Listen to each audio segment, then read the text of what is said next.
क्यों? अमीरों के तो लाखों रिश्ते होते हैं, बन जाते हैं लाखों रिश्ते। जब पैसा पास होता है टूट जाता वो रिश्ता गरीबी में जो सबसे खास होता है।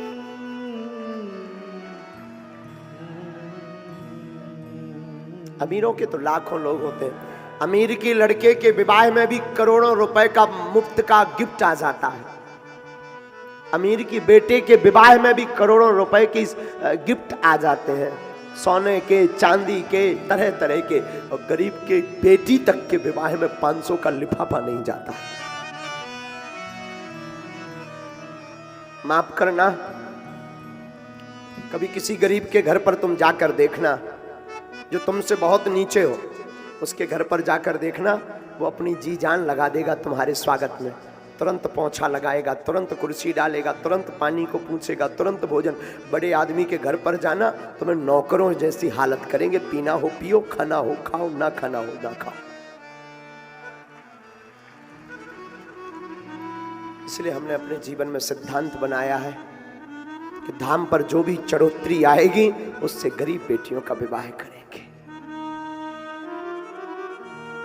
हमने बहुत सहा साधु, बहुत सहा।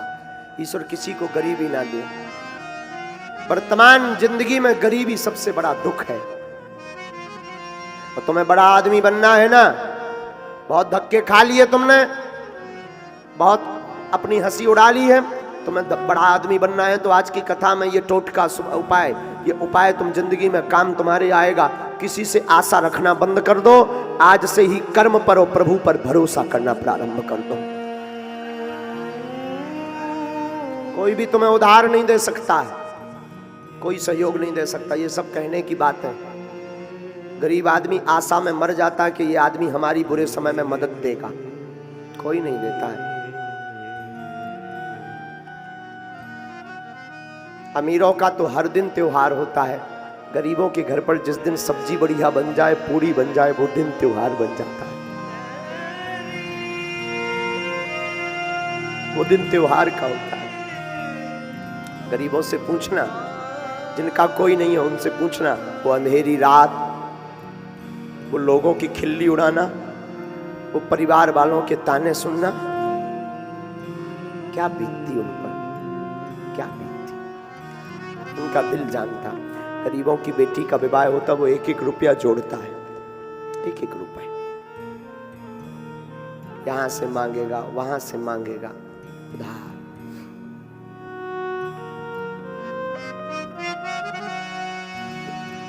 इससे मांगेगा, मांग करके बेटी के विवाह में इतनी व्यवस्था जोड़ेगा, इतनी जोड़ेगा, अपनी जी जान लगा देगा। लोग हंसी करेंगे, तो लगा रहेगा दिन रात मेहनत में।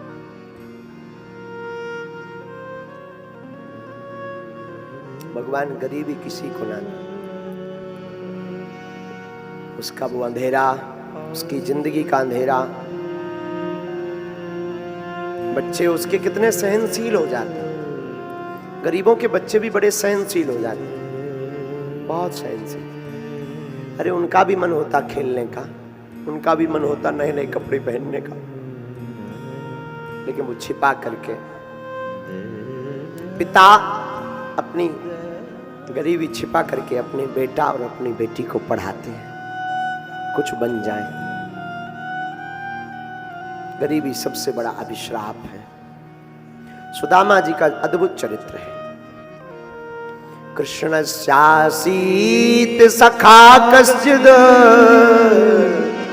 ब्राह्मणो ब्रह्मवित्तमा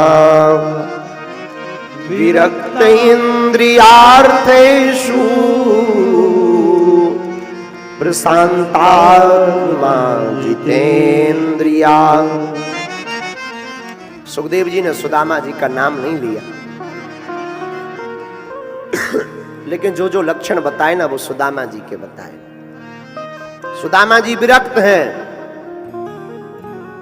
वैष्णव हैं, जितेंद्रिय है, कुछ भी नहीं, एक झोपड़ी रहने के नाम पर। सुदामा की पत्नी का नाम सुशीला। सुशीला जी ने पूरा जीवन एक साड़ी में गुजार दिया, पर कभी अपने पति से शिकायत नहीं की। कभी नहीं की। 4 बच्चे सुदामा जी के। भोजन की क्या व्यवस्था? 5 घरों पर भिक्षा मांगने जाते सुदामा जी, जो मिल जाता उसी से अपना पेट और अपने बच्चों का पालन पोषण करते, भगवान का नाम जप करते। कई लोगों ने कहा सुदामा जी को, तुम भगवान का नाम लेते रहते हो, राज दरबार आया करो, कुछ पद कुछ श्लोक बना कर लाओ, राजा को सुनाओ, राजा खुश होकर तुम्हें दे देगा। पर धन्य है सुदामा जी, धन्य है सुदामा जी का चरित्र। सुदामा जी कहते हैं सावधान, हम अगर पद सुनाएंगे भी तो अपने गोविंद को सुनाएंगे।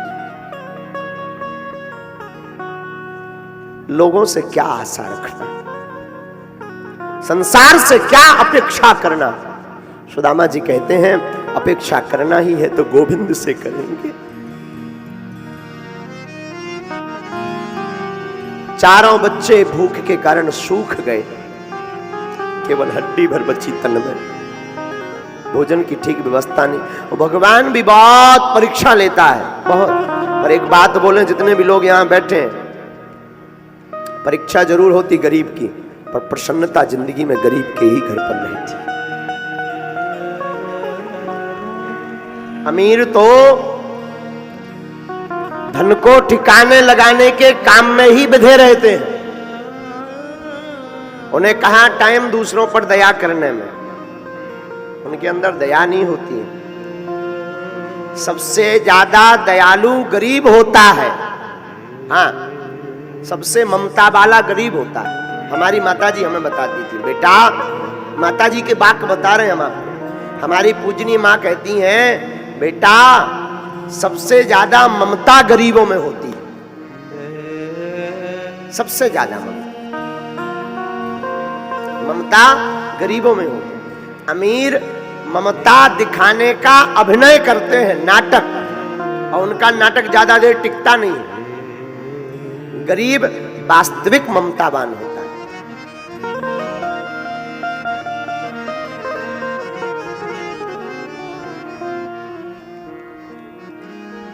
हम जहां रहते थे, आज भी रहे तो हम उसी गांव में रहे, पर अब तो बागेश्वर धाम पर रह रहे।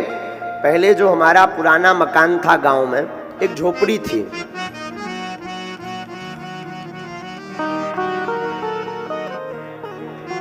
श्रीमान जी, एक पजामा पहनकर हमने एक महीना निकाला है, एक पजामा।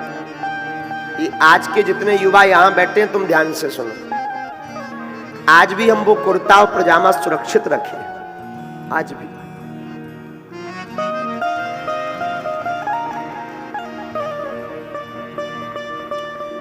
वही पजामा हम शाम को धोने डाल देते थे, और उसी को सुबह से पहनकर स्कूल पढ़ने जाते थे। बहुत खिल्ली उड़ाई जाती थी हमारी, हंसी बहुत। विद्यार्थी जो साथ में पढ़ने वाले थे ना, वही हमको ताने देते थे, एक ही पहन के आ जाते हो पंडित जी, कभी जींस पहनकर आया करो। अब उन्हें क्या बता दो, क्या कह दे। हम उनसे कहते नहीं, एक नहीं है, झूठ बोल देते, एक जैसे 2 है। अरे पंडित जी झूठ मत बोलो, देखो नीचे से फटा हुआ है, एक जैसे 2 एक ही जगह से कैसे फटे होंगे। अरे भैया, दोनों की ये डिजाइन है। ऐसे झूठ बोलकर फिर कोने में जाकर रो लेते थे।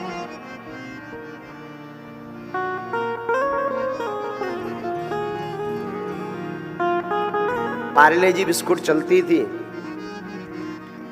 एक बिस्कुट का पैकेट खा करके, हमसे एक छोटा भाई है, हमसे एक छोटी बहन है और एक भाई है, तीनों गुजारा करते थे। पिताजी हमारे कुछ काम नहीं करते थे। तब हमने अनुभव किया, आज भी वो बाकिया हमारे चित्त में 24 घंटे रहता है, हटता नहीं। खूब कृपा है हनुमान जी की, कोई कमी नहीं है भगवान की कृपा से, लेकिन वो चित्रण आज भी हमारे चित्त से हटता नहीं है कि उस वक्त का आज भी हमें बाकिया याद है। ये अनुभव हम बार बार कथा से इसलिए बताते हैं कि आप लोग संसार से अपेक्षा मत रखो, जैसे हमारी बिगड़ी हनुमान जी ने बनाई है, आप उन्हीं हनुमान जी पर निष्ठा रखो, आपकी बिगड़ी भी बालाजी बनाएंगे।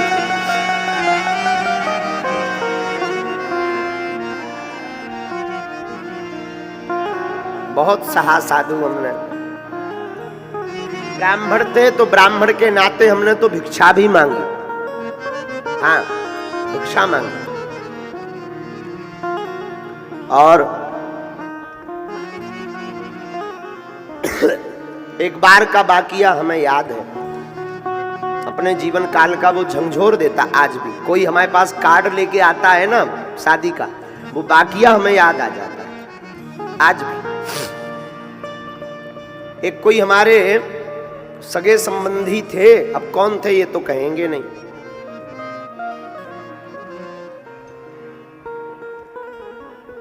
उनके लड़के का विवाह हुआ।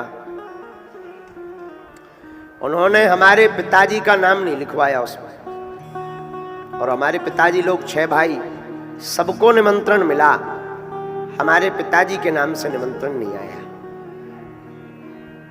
जब हमने पता किया कि क्यों नहीं आया, तो खबर मिली कि वो तो गरीब हैं, वो व्यवहार चुका कर क्या जानेंगे, और वो ऐसे ही फटे बटे कपड़ा पहनकर आ जाते हैं, जिससे शोभा बिगड़ जाती है। रिश्तेदार बड़े बड़े दूर दूर के आते हैं, शोभा बिगड़ जाती है। हमको खूब रोना आया, खूब। तब हमने प्रण कर लिया था कि एक दिन ऐसा आएगा कि जगह जगह पूजनीय पिताजी का नाम रहेगा। हाँ। और हनुमान जी से जब भी मांगा, हमने कहा सरकार, जो जो हमारे साथ घटनाएं घटी हैं, किसी के साथ ना घटे, पर एक बार तो दिखाना है। और धन्य है वीर बजरंगबली, ऐसी पूंछ घुमाई कि कल तक जो कार्ड पर नाम नहीं लिखवाते थे, वो आज हमारे पिताजी के नाम से अपना काम चला रहे हैं। हाँ, ये जिंदगी का सत्य वाकया है। आज हमारी तो कोई सामर्थ्यता नहीं, सामर्थ्यता तो श्री हनुमान जी बागेश्वर बालाजी की है, लेकिन हम आपको ये वाकया इसलिए बता रहे कि आपने खूब धक्के खाए, खूब खा रहे। जितने युवान बैठे, पुत्र वो नहीं जो पिता के नाम से जाना जाए, पुत्र तो वो है जिसके नाम से पिताजी की पहचान हो जाए। तो तुम ऐसा काम करना, पर कभी गलत मत करना। प्यारे, पैसा कमाने के चक्कर में नंबर 2 का काम मत करना। हमारी प्रार्थना है सत्य पर चलते रहो, ईश्वर को पकड़े रहो। हमने उन विपत्तियों के दिनों में माताजी से एक शिक्षा ली। हमारी माँ कहती थी, बेटा आज नहीं तो कल अपने अच्छे दिन आएंगे, अपनी भगवान सुनेगा। वो रातों में जब बरसात होती थी तो पानी छप्पर से नीचे गिरता था, सो नहीं पाते थे 4 महीना ठीक से। पलंग के नीचे 1-2 पलंग ही थे, उसी पलंग के नीचे बैठकर रात बिताता।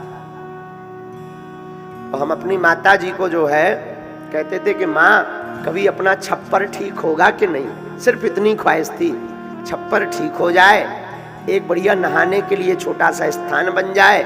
नहाने के लिए बाहर जाना पड़ता कुओं पर,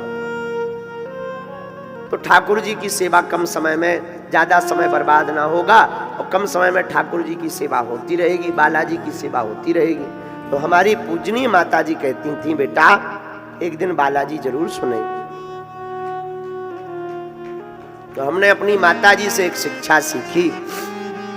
जब भी हम बाहर निकलते थे, हमारी पूजनीय माता जी कहती थी, बेटा मुस्कुराकर बाहर निकलना। दुनिया वाले ये ना समझे कि गरीब हैं तो भोजन नहीं बना घर पर, इसलिए भूखे हैं। जब भी तुम बाहर निकलना, मुस्कुराते हुए बाहर निकलना। हमने कहा माँ झूठ मूठ का क्यों मुस्कुराएं, भूख तो लगी रहती है। तो माँ कहती थी, बेटा ये दुनिया अपन को कुछ देने वाली नहीं हो, कब तक देगी? एक दिन खवा देगी, 2 दिन, बाकी तो खुद खाना है, इसलिए क्यों दुनिया को बताना, मुस्कुराकर बाहर निकलना। और हमारी पूजनीय माता जी का ये आशीर्वाद है कि आज बागेश्वर धाम पर 3 साल से अन्नपूर्णा भंडारा चल रहा, 5-5 लाख लोग हर महीने प्रसाद पा रहे हैं। और इसीलिए हमने भंडारा प्रारंभ किया कि जो भूख हमने सही वो दुनिया में कोई ना सहे।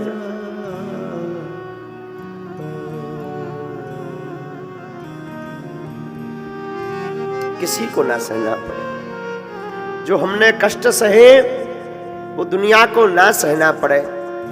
हम आपसे भी प्रार्थना करेंगे, जितने भी यहां विराजमान हमारा परिवार है, हमारा निवेदन है, आप लोग अब जाग जाओ, दुनिया से अपेक्षा मत रखो।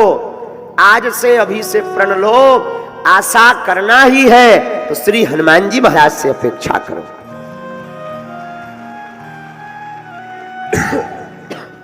कोई किसी का नहीं होता, सब कहने की बातें हैं कि फलाने हमारे अमुक हमारे मंत्री हैं, विधायक हैं, नेता हैं, अभिनेता हैं। कोई किसी का नहीं, ये सब बोलने की बातें हैं भैया। एक आध कोई होता है ऐसा दानी दाता जो बड़ा वसुदेव कुटुंबकम के भाव से जीता है, और कोई किसी का। और उल्टा तुम बड़े आदमी बन जाओगे तो टांग खींचने वाले और घर के खड़े हो जाएंगे, पक्का है, वही टांग खींचेंगे, आरोप प्रत्यारोप करेंगे। तुम तो मुस्कुराओ और आज से ही प्रण लो कि ऐसा बनकर बताओ कि तुम्हारे माता पिता को तुम्हारे पुत्र या पुत्री होने पर गौरवान्वित महसूस हो, वरना तुम्हारा जीना बेकार है, तुम्हारा जन्म लेना बेकार है। जरूरी नहीं पैसा कमाकर माता पिता का नाम करो, भगवान की भक्ति का धन कमा करके भी माता पिता का नाम रोशन प्रहलाद की भांति किया जा सकता है। ध्रुव जी की भांति भक्त बनकर के भी नाम रोशन किया जा सकता है। तो ठाकुर जी के भक्त बनो। सुदामा जी के 4 पुत्र, चारों भूख से तड़पते रहते। सुदामा जी 5 घर पर भोजन मंगाते, जो मिल जाता उसी से तृप्ति होती सुदामा जी की। सुशीला ने पूरा जीवन एक साड़ी में निकाल दिया, कभी कुछ नहीं कहा। पत्नी वही है जो पति को पतन से बचाकर बुरे दिनों में साथ दे, वरना पत्नी नहीं है। स्त्री का धर्म है, पति के बुरे दिन हो गए तो सहयोग करे, मन से वचन से। पति परेशान हो तो पत्नी का धर्म है अपने पति की हौसला को बढ़ावे, कामयाबी की ओर रास्ता दिखावे। पत्नी का अर्थ ही है जो पतन से बचावे। पुत्र अथवा पुत्री वही है जो अपने माता पिता का मान बढ़ावे। शिष्य वही है जो अपने गुरुदेव का नाम पूरी संसार में पहुंचावे। हमें तो खबर नहीं, हम तो बहुत नालायक और धूर्त हैं, अनपढ़ गवार आदमी हैं हम तो। लेकिन पता नहीं हमारे गुरुजी ने हमको क्यों चुना। हम 10 भाई हैं, चाचाओं के मिलाकर, ताऊहन के मिलाकर 10। हम तो 2 ही भाई हैं, सगे 2 ही भाई हैं। लेकिन जहां बागेश्वर धाम पर हमारे वंश का कोई सेवा करता है, एक ना एक हमारे वंश का पुजारी होता है, तो हमारे दादा गुरुजी ने हमको ही क्यों चुना हमको पता नहीं। पर इतना पता है कि हम अपने गुरुदेव के नाम को नहीं मिटने देंगे। जब तक जिएंगे तब तक गुरुदेव के नाम का झंडा आगे बढ़ाएंगे। और यह प्रत्येक शिष्य का धर्म है, प्रत्येक शिष्य का धर्म है। कई लोग यहाँ बैठे हैं जो हमको मानते हैं गुरु रूप में, भाई रूप में, पुत्र रूप में, पिता रूप में, जो भावनाएं होती उस रूप में मानते। हमारी प्रार्थना है आप हमसे मिल नहीं पाए, बात नहीं हो पाई, पर मोबाइल टीवी से तो जुड़े हो। और सच ये है कि मोबाइल तो बहाना था, आपको हनुमान जी का बनाना था। यूट्यूब तो एक बहाना था, आपको हमें हनुमान जी का बनाना था। तो आप लोग हमारे हैं, हमारी हाथ जोड़कर प्रार्थना है, हमारे निवेदन को आप स्वीकार करना। आज से ही बुरे कर्म व्यसन, आज से ही बुरी आदतें आप बंद कर दो और ऐसा कर्म करना आप प्रारंभ कर दो कि आपके ऊपर हमें गर्व होवे कि हमारा अमुक गांव का चेला ऐसा काम कर रहा कि संपूर्ण दुनिया में बागेश्वर बालाजी और गुरुजी के नाम का डंका बज रहा। माता पिता के नाम। देखो कुछ भी असंभव नहीं है। हमारे जैसा अनपढ़ गवार, हम ना तो देखो भागवत जानते हैं, संस्कृत तो हमारी और फैल है, पढ़े लिखे हम है ही नहीं है। कोई हमसे कहे कि पढ़े लिखे, ये जो भी हम बोलते हैं ना रोज, कई लोग हमसे कहते महाराज आप नई नई कथाएं बोलते हैं। हम नहीं बोलते, हम तो जब व्यास गद्दी पर बैठते तब आप देख ऑब्जर्व करेंगे कि हम हनुमान जी को कहते कि आकर विराजो, और जब भी भूलने लगते तब उनकी तरफ देख देते। आप हमारी तो देखो, हमारे हम पे का बीतत, हम उनकी तरफ माइक लगाएं कि शायद कहूं बिगड़ जाइए तो आप बीच में आप बोल रही हो हमारी आवाज बना के। हाँ, सरकार पे हम माइक लगाएं, क्यों? पढ़े लिखे तो हम है नहीं, स्कूले गए नहीं ढंग से, 12वीं तक हमने पढ़ाई की, बीए करी, लेकिन जैसे ही पढ़े जैसे ही नहीं पढ़े, ठलुआ के ठलुआ है। हाँ, लेकिन जैसे भी हैं श्री हनुमान जी के हैं। तो जब भी हम कथा में बैठते हैं तब श्री बालाजी से कह देते सरकार हमारी तो कोई सामर्थ्यता नहीं, न कथा की, न कुछ बोलने की, न कुछ गाने की सामर्थ्यता है, और सामने बड़े बड़े विद्वान बैठे हुए हैं। बस हमारी नाक कल कटती हो, आज कट जाए, पर हमारे द्वारा आपकी नाक ना कट पाए।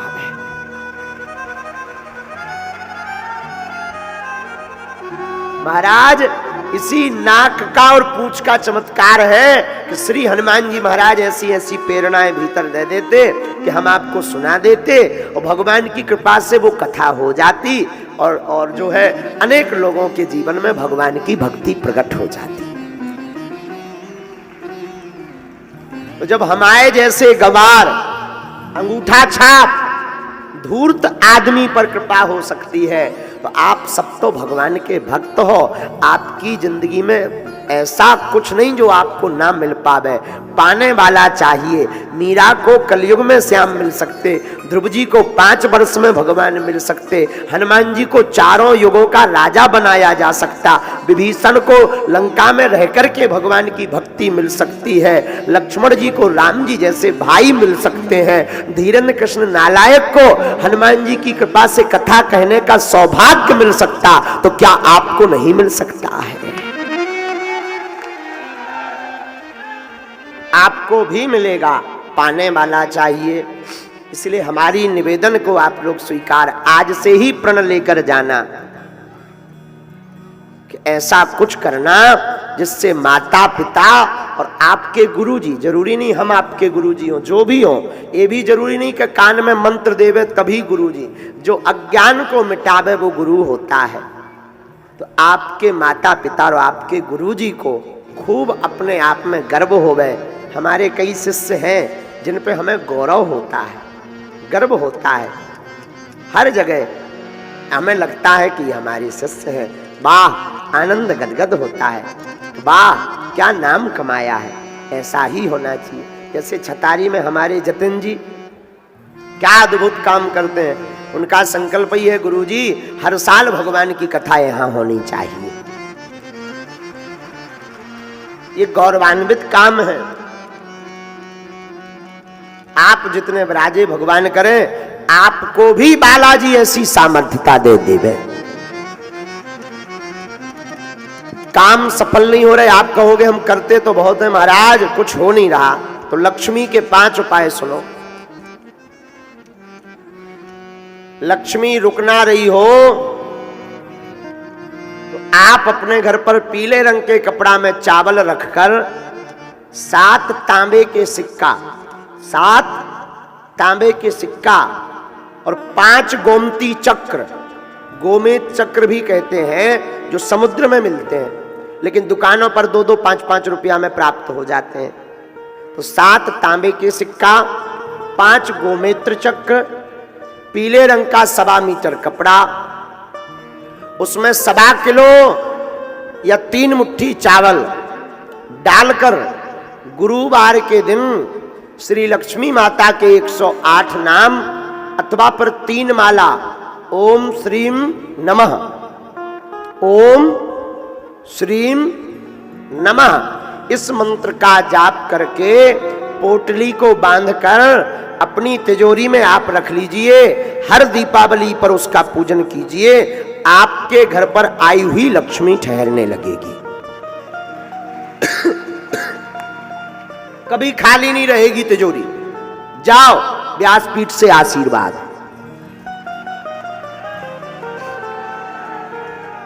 पर घर में साधु सेवा जरूर होवे, गुरु पूजा होवे, इनका अनादर ना करना, माता पिता का अनादर ना करना। आपके घर में कभी भी लक्ष्मी की कमी नहीं पड़ेगी। जाओ, हम ये व्यासपीठ से प्रार्थना करते हैं। घर में बहुत ज्यादा उपद्रव हैं तो 7 आटा के दिया बाहर बना के रख लो, देहरी के बाहर। और खड़ा हुआ नमक आता है जो पत्थर वाला नमक, पहाड़ी नमक कहते हैं, उसके 7 डर्रा, 7 दाने बड़े बड़े नमक के लीजिए। अपने घर के प्रत्येक सदस्य के ऊपर से 7 बार उतारा करके उन आटा के दियों में वह नमक रखकर सुबह सभी दियों को काले कपड़ा में पोटली बनाकर बहते जल में प्रवाहित कर दीजिए। घर की बुरी लक्ष्मी जो अलक्ष्मी कहलाती है, अलक्ष्मी भग जाएगी, लक्ष्मी का प्रवेश हो जाएगा।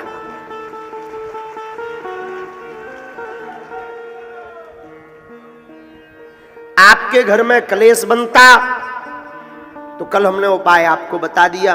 काम सफल नहीं होते, बहुत रोजगार के लिए घूम रहे हो तो सुनो, नोट कर लो। अकौआ का पेड़ हो जानते हो? अकौआ, सफेद अकौआ के पेड़ को कौन कौन जानता है? हाँ, सफेद अकौआ के पेड़ के पत्ते लो 108, उन्हें बढ़िया धो दो। धोने के बाद में लाल चंदन से और अनार की कलम, अनार के पेड़े की लकड़ी लो, छोटी सी कलम बनाओ, लाल चंदन से अनार की कलम से राम राम लिख दो। शनिवार या मंगलवार अपने हाथ से जिस मंदिर में आपकी हनुमान जी में निष्ठा हो गए उनका नाम लेकर किसी भी हनुमान जी के मंदिर में आप चढ़ाना शुरू कर दो। 15 दिन में एक बार, हर शनिवार या महीने में एक बार जाओ, वो तुम करके आओगे और बागेश्वर धाम की पेशी करोगे तो कभी तुम्हें जिंदगी में पीछे मुड़ के नहीं देखना पड़ेगा।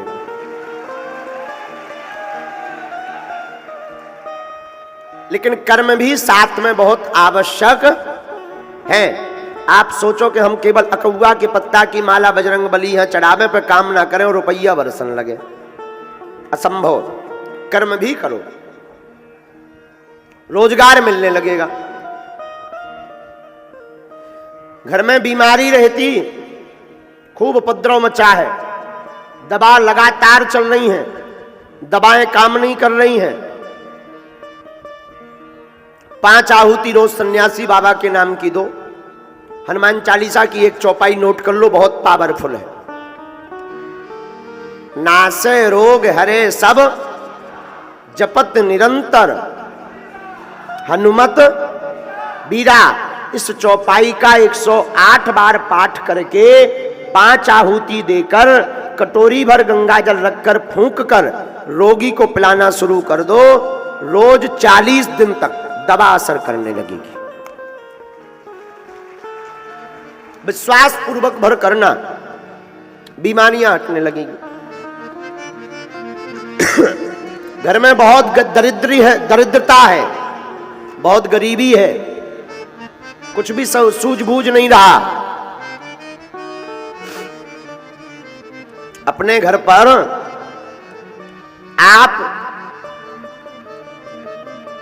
भगवान कृष्ण का सुदामा जी वाला चित्र रखो,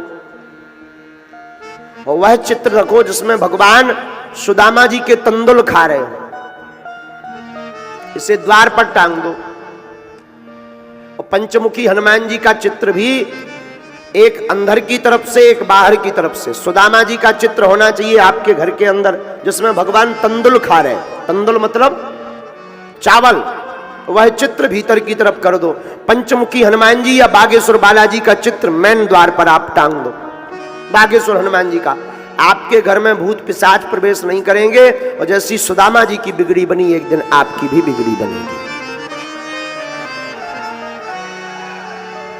बाकी उपाय आप ये बागेश्वर धाम चैनल है, इस पर आप पूरा विस्तार पूर्वक देख लेना। जो आज बोला है उसको बैक करके देख लेना।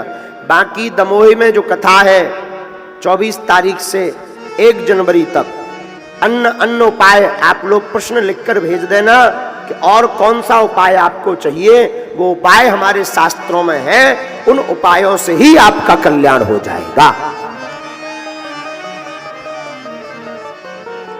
और बढ़िया उपाय अगर कोई हमसे पूछे कि गुरुजी आपने क्या किया, पूछो गुरुजी तुमने क्या किया।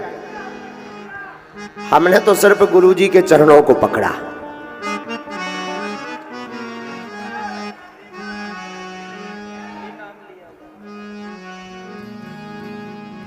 हमने तो सिर्फ ठाकुर जी का नाम लिया और गुरुजी को पकड़ा, तो गुरुजी का चमत्कार है। सुदामा जी के घर पर खूब उपद्रव भया।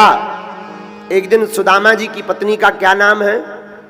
सुशीला। यथा नाम तथा गुण, जैसा नाम वैसा गुण। कई लोगों का कई बार नाम होता है शांतिबाई, जहां जाती हैं क्रांति फैलाती। हाँ, नाम रखते हैं शांतिबाई और जहां जाती क्रांति फैलाती हैं, इससे लड़ेंगी उससे लड़ेंगी।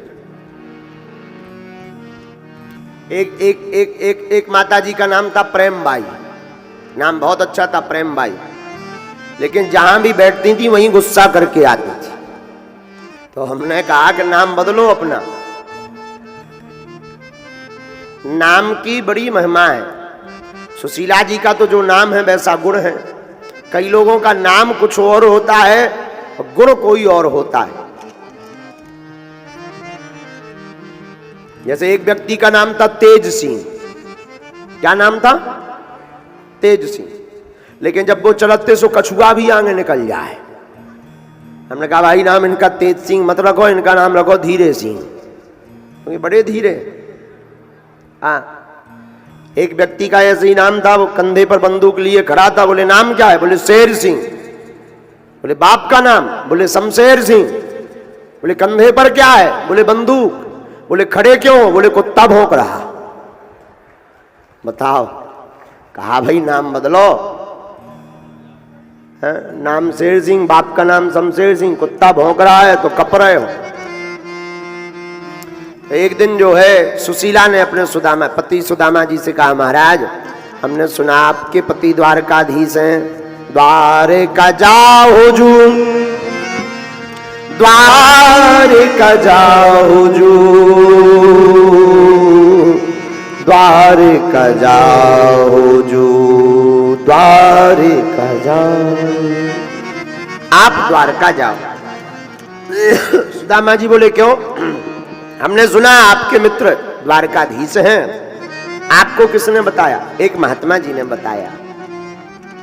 देवी हैं तो, लेकिन कैसे जाएं?